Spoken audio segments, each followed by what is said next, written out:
سلام برای بچه ریوریدی آنچه در عنوانتون خوب باشه. چه خبر ها؟ سلام علیکم برای بچه. هنوز اینو که درست نکردم هیچ. خب بک‌گراندم هنوز کامل نشد. نمیدونم من اینقدر گشادم حال ندارم یه عکس طراحی کنم. ولی اسکورپیون رو کپی کردم آوردم. بس نیست. چرا میگی بس نیست؟ حوصله‌اش ندارم داداش، ببخشید من حوصله‌اش ندارم.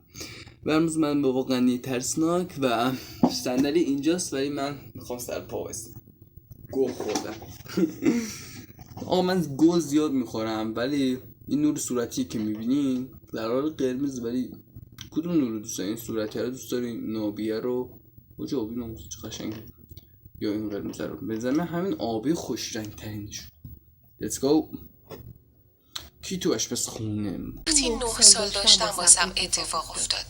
مامان بابام طلاق گرفتن. اینا 9 سالشونه یادشون نمیره. بعد ما 9 سال اصلا من دیروز نمیدونم چی خوردم. بس دیروز چی خوردم اصلا؟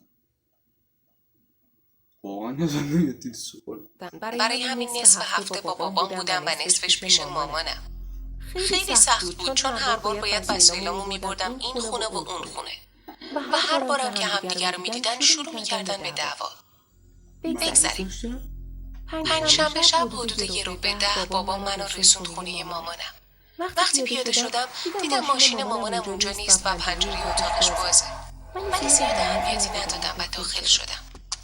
مستقیم رفتم داخل آشپزخونه چون میخواستم قبل از خواب یکم اسنک بخورم. بعد دیدم مامانم توی آشپزخونه ایستاده و داره یه چیزی خورد میکنه. سریع بهش سلام کردم ولی جواب نداد. فکر کردم داره اذیتم میکنه یا شاید توی خواب را رفته چون پیژامه پوشیده بود. بهش نزدیکتر شدم. به خاطر موهای بلندش نتونستم صورتشو ببینم و رنگ پوستش خیلی پریده بود. یواش زدم رو شونش. اونم آروم برگشت سمت من. اونجا بود که فهمیدم اون چیز مامانم نیست. دهنش گوش تا گوش باز بود و سبزی و میوه‌ام خورد نمی‌کرد. داشت انگشتای خودشو خورد می‌کرد. همه جا پر از خون شده بود. با جیغ دویدم تو اتاق و در رو بستم و توی کمد قایم شدم. ولی اون زن سریع اومد دنبالم و صدای باز شدن در اتاقم. آقا من نمیدونم بابام هنسفری رو کجا برده، سپایم رو کجا برده. اصلا اینا رو نمیدونم. من فقط با سپایه و هنسفری ویدیو میگرفتم ولی الان همونم نیست. بابا من آقا هنسفری چرا تو میری بیرون هنسفری واسه تو میدونی من دارم ویدیو ضبط میکنم. 2 تا هنسفری داریم واسه کجا بود؟ کجا 2 تا هنسفری داشتیم، یکیش برای بابام یکیش برای من. فکرم برای من برد میرون ولی نیکی نمیدونم کجاست. پس ویدیو رو با صدای کم ببینید. من داد میخوام نزنم. شنیدم.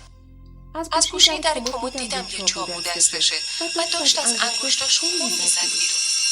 سریع در کمدمو قفل کردم ولی فکر کنم صداشو شنید چون تا قفل شد دوید سمت کمد. دیوانه وار میخندید و سعی میکرد بازش کنه. خنده هاش کم کم تبدیل به جیغ شدن. فکر کردم قراره بمیرم. گوشه کمد نشستم و فقط گریه میکردم. اونجا یاد خاطراتی که با مامان بابام داشتم افتادم و اینکه چقدر قدر با هم بودنمون رو ندونسته بودم. همون موقع صدای ماشین مامانم رو شنیدم. وقتی مامان اومد تو و خونه توی آشپزخونه رو دید پنیک شد و با وحشت اسم منو صدا میزد. زن تا صدای مامانم رو شنید با عجله از آشپزخونه فرار کرد. چند دقیقه بعد از کمد اومدم بیرون و دیدم مامانم روی پله ها ایستاده. سریع دویدم توی بغلش و شروع کردم به گریه کردن. ازم پرسید چی شده عزیزم؟ وقتی ماجرا رو تعریف کردم به پلیس و بابام زنگ زد. پلیس 5 دقیقه بعد رسید و بابامم یکم بعدش اومد. تمام خونه رو برای پیدا کردن اون زن بررسی کردن و از اونجایی که رد خونش مونده بود تونستن شناساییش کنن. فهمیدیم اون زن از یه تیمارستان فرار کرده بوده و بعد خونه مامانم رو دیده و یواشکی واردش شده. 1 هفته بعد دستگیر شد و به خاطر ورود به خونمون به 1 سال زندان. آقای دقیقا من هنسفری از بابام بگیرم. آقا چرا من باید همیشه مشکلم با هنسی گره خوردنش باشه؟ آخه این گره خوردن چرا اینا گره میخورن؟ من اینجوری صاف هم بزنم باز گره میخورن. چرا؟ اینو بهم یه در توضیح بدید. یه هدزت بخرن از این راحت شد. پارم کرده یه جور پارم کرده اصلا پاره کی در سطح کیملی. خب الان صدامو با این خوب میشنوین؟ خب میشنوین دیگه به من چه بریم. محکوم شد و بعد هم برگشت به تیمارستان. دیگه خبری ازش نشنیدم، اما امیدوارم بتونه سلامت روانیشو به دست بیاره. به دست بیاره؟ اون میخواست تو رو چی بگم بوس کنه. بریم سراغ داستان واقعی بعدی. خب داستان بعدی بغل میخوام. بیا من اینجوری بغلت کنم. خب ببخشید میخواستم این لامپه رو بزنم، از بابام پرسیدم لامپه کو، گفت توی شما. واسه لامپه زیاد نورش مشخص نیست، اینقدر خوبه باش پایین ها. خب اوکی لیتس گو. بس نه بسا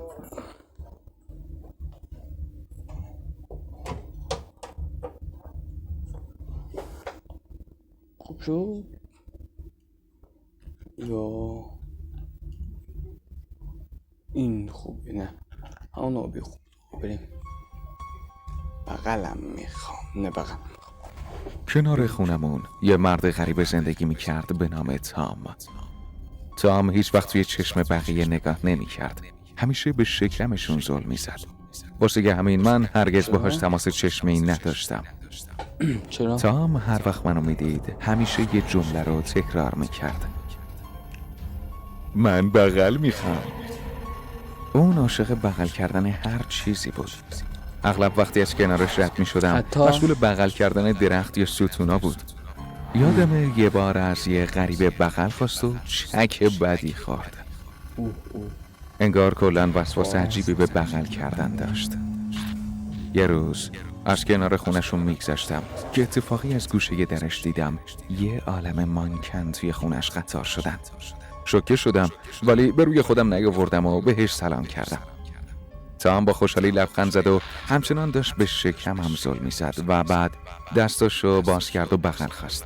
بعد از اون دیگه ازش میترسیدم. چرا؟ یه روز منو جلوی خونم دید و بهم گفت: من میخوام 100 ساعت بغل بشم ولی هیچ کس بغلم نمیکنه. ناگهان ازم خواست که بغلش کنم.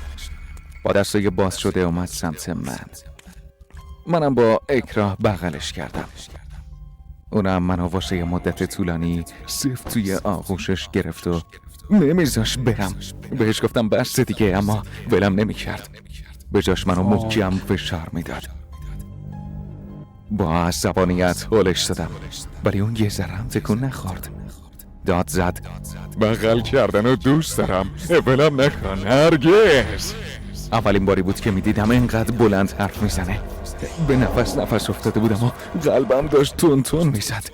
تمام قدرتمو جمع کردم و هولش دادم و با مشت گذاشتم توی صورتش. اونم فرار کرد و دوید داخل خونش. با عصبانیت رفتم دنبالش. از پنجره نگاش کردم و چیز ترسناکی دیدم. تام داشت مانکنا رو دونه دونه بغل میکرد. بعد به یکیشون لگد زد و فریاد کشید: بغلت زیاد گرم نبود. چند روز بعد نصف شب صدای تق در شنیدم. تام بود. توی دستش دستبند داشت. دلم ریخت و نفسم رو توی سینم حبس کردم. حدود 1 ساعتی همونجا ایستاد و جست بغل گرفته بود. به پلیس زنگ زدم. اونا بهش اخطار دادن و فرستادنش خونه. اخطار دادن؟ بعد از اون روز تام ناپدید شد و 1 ماهی میشد که اصلاً از خونش نمی اومد بیرون. رفتم در خونش اما جواب نمیداد. هفته ها گذشت و در کمال تعجب هیچ اثری ازش نبود. در نهایت بازم رفتم خونش و بوی بسیار متعفنی به دماغم خورد.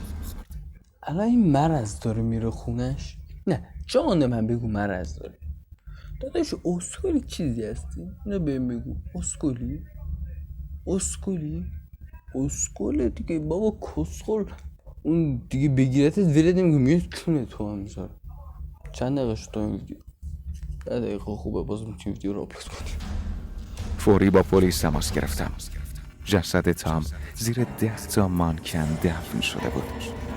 بین اون مانکن‌ها یکیشون خیلی شبیه آدما بود، با کلاهگیس و چشم و دهن نقاشی شده. تام اون مانکن رو بغل کرده بود و به دستای خودش دستبند زده بود. علت مرگ تام ایست قلبی بود. فاک. حالا بچه ناموسن. بچه امیدوارم از ویدیو لذت برده باشیم و لایک و سابسکرایب فراموش نشه. سایت دارک سایت سودارک رو فالو کنید و تا ویدیو بعدی خدا نگهدار شما.